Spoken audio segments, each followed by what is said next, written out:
Eu amo ferro. Depois do ômega 3, talvez seja o nutriente hoje, dentro do contexto que a gente atende, que atende-se gestação e gestantes estão, talvez seja o nutriente mais importante junto com o DHA. Ferro é um nutriente importantíssimo para a nossa saúde, né? E é interessante como os médicos não entendem sobre metabolismo do ferro e como a gente na faculdade não aprende sobre metabolismo do ferro e a gente só sabe que as deficiências de ferro, que a gente nunca fala de deficiência de ferro, a gente fala de anemia ferropriva, que eu costumo falar com os meus alunos também, que é o precipício da deficiência, você já acabou tudo, já não tem mais nada e você entra na anemia. Na anemia você já está pulando lá do penhasco sem paraquedas, é um negócio assim, é o fim. E na gestação é muito grave um quadro de anemia. Então eu sempre falo, se falar de anemia já é o fundo do poço, a gente já está ali contando as moedinhas de 1 centavo, e já não tem mais condições de trabalhar com absolutamente nada. Ferro é um nutriente fundamental para a nossa saúde. A gente vai trabalhar, a gente precisa do ferro desde o nosso neurodesenvolvimento, o funcionamento do nosso sistema nervoso central,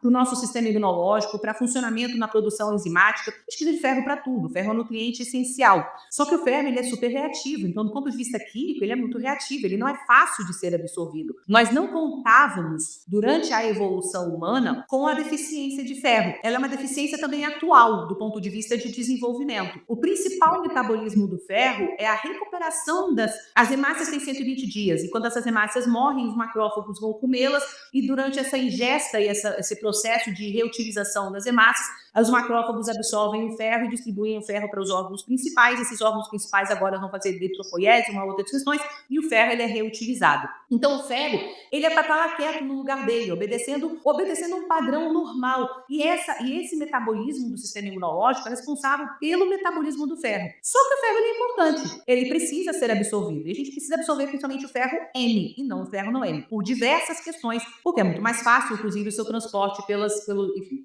dentro do intestino. Então, nós tínhamos uma dieta anterior que era rica em nutrientes, em alimentos que continham ferro N, a gente comia muitos órgãos, a primeira coisa que nós comíamos era o fígado bovino, então nossos antepassados caçavam, matavam o mamífero, abriam a barriga e só quem comia o fígado, inclusive, eram os nobres, então era o chefe da tribo, a primeira coisa que ele fazia era abrir a barriga, pegava, tirava foto do chefe da tribo, fazia o Instagram dele comendo lá o fígado e depois distribuía pra galera. O que sobrar fica com o resto. O fígado sempre foi o nutriente mais importante desse animal. E aí a gente comia o fígado, e o fígado é a principal fonte nutricional para que a gente tenha ferro. Então o ferro ele é absorvido e é transportado na sua forma biologicamente mais estável. O que a gente vê hoje é uma diminuição na ingesta desses alimentos, agora a gente tem que fazer suplementação de ferro com produtos químicos que estão bizarramente desenhados e que não são absorvidos. Eu estou falando especificamente do sulfato ferroso, porque é o que existe hoje, como, não, agora você tem deficiência de ferro, então agora você vai usar sulfato ferroso. E agora você vai usar sulfato ferroso? Muito bem, 80% das mulheres têm intolerância ao sulfato ferroso, intolerâncias gastrointestinais. A principal motivo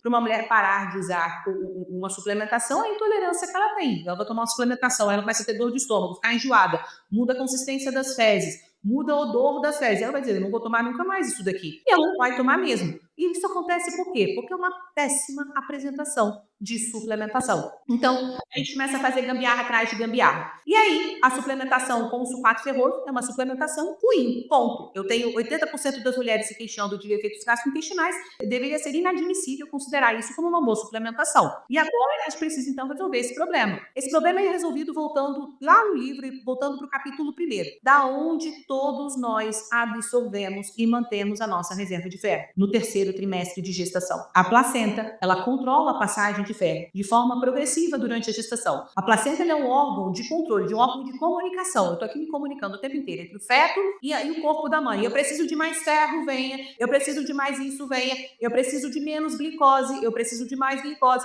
Então, a placenta é um órgão de controle, ela está ali para falar para o corpo materno, me dê porque o seu filho precisa. É isso que acontece. E nós esquecemos, de alguma forma, nós como medicina, esquecemos que o ferro, na verdade, ele é armazenado no terceiro trimestre de gestação. Nós precisamos fazer esta reserva de ferro. E esta reserva de ferro não está acontecendo, porque as mulheres estão entrando na gestação em deficiência de ferro. Lembra que a gestação é uma doação do que você tem para o seu filho. cheio. Você está doando as suas moléculas de ferro, o seu folato, o seu magnésio, o seu ômega 3. Você doa aquilo para criar uma nova vida, para você criar um novo ser. E se você não tem para você produzir o básico, a placenta vai dizer, eu preciso de 100 moléculas. Ela vai dizer, desculpa, eu não tenho. Eu mal tenho 10 para fazer o que ela precisa. Porque lembrem-se, primeiro o corpo da mãe vai ter que proteger a mãe mesmo. A mãe é uma questão de sobrevivência. O que sobra é o que vai pro feto. A mãe não vai se, não é a mãe vai doar tudo que tem para o feto. Existe um controle, existe um limite. Eu preciso manter esta fêmea íntegra.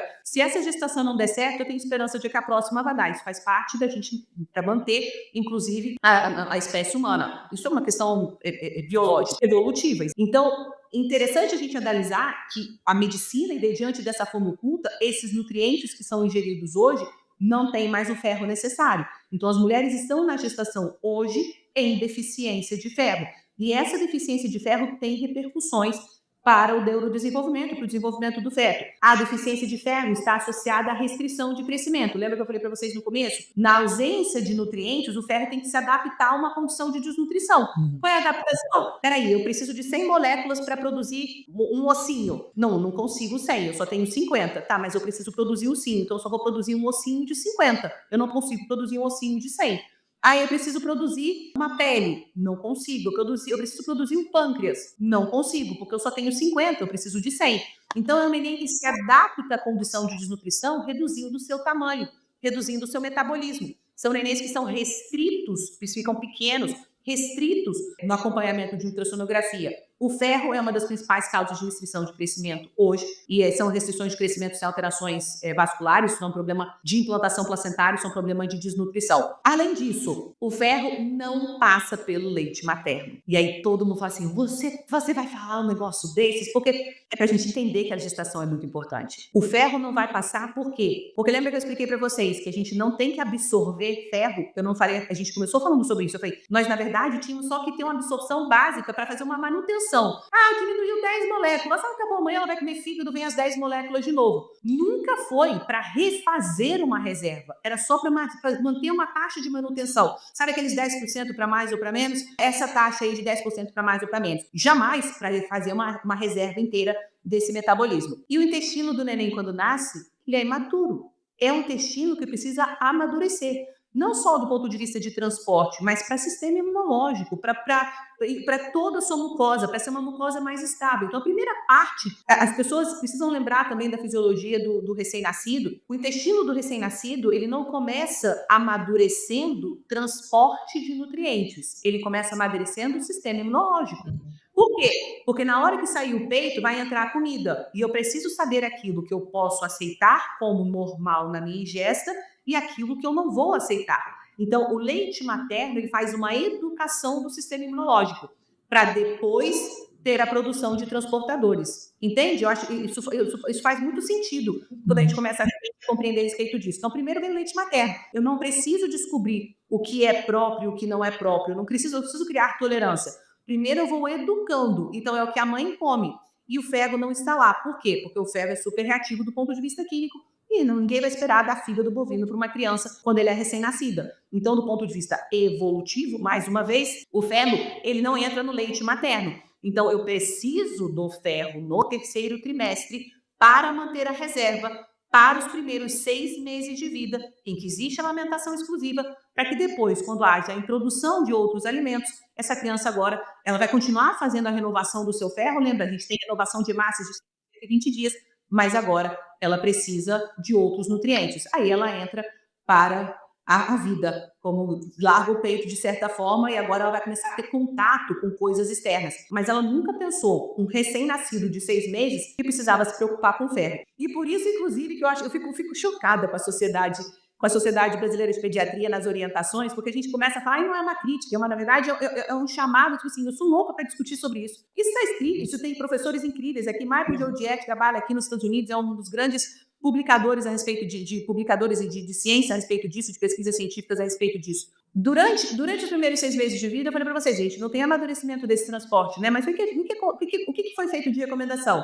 Agora você dará gotinhas de ferro para esse recém-nascido tomar. Peraí, mas gotinhas, você tem recipiente e o ferro que não está preparado para absorver. Aí dá gotinha, o ferro não sobe. Aí todo mundo fala assim: o ferro não sobe, aumenta a dose. E com isso, a gente vai alterando respostas imunológicas, criando desbiose, o ferro muda a microbiota intestinal. E essa criança nasceu. Aí eu vou dar um cenário dramático: essa criança teve uma gestação que teve restrição, teve deficiência de ferro. A mãe com deficiência de ferro, ela tem tendência de amamentar menos, porque a deficiência de ferro leva a cansaço, astenia, depressão, alterações do humor. Então, essa mãe tem uma chance muito maior de não amamentar essa criança.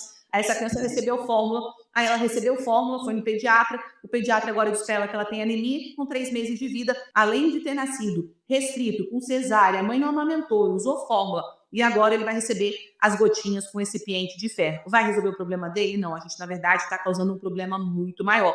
Lá para frente, uma criança vai, por exemplo, aparecer um adulto ou um adolescente aparece, por exemplo, com doença de Crohn. Ah, mas não existe essa associação. A gente talvez não consiga fazer essa associação, mas a gente tem que saber o que é o certo e o que é errado do ponto de vista da fisiologia. Se a gente obedece à fisiologia, a gente dá as condições adequadas para que essa criança tenha uma condição de saúde. E aí a gente vai falar assim, ah, mas lá na frente desenvolveu. Por quê? Ah, não sei, aconteceu. Não, não aconteceu. Foi acontecendo. Entendem a diferença? Então foi acontecendo desde quando? Desde quando ele era um bebê na barriga da mãe e não teve o pré-natal adequado.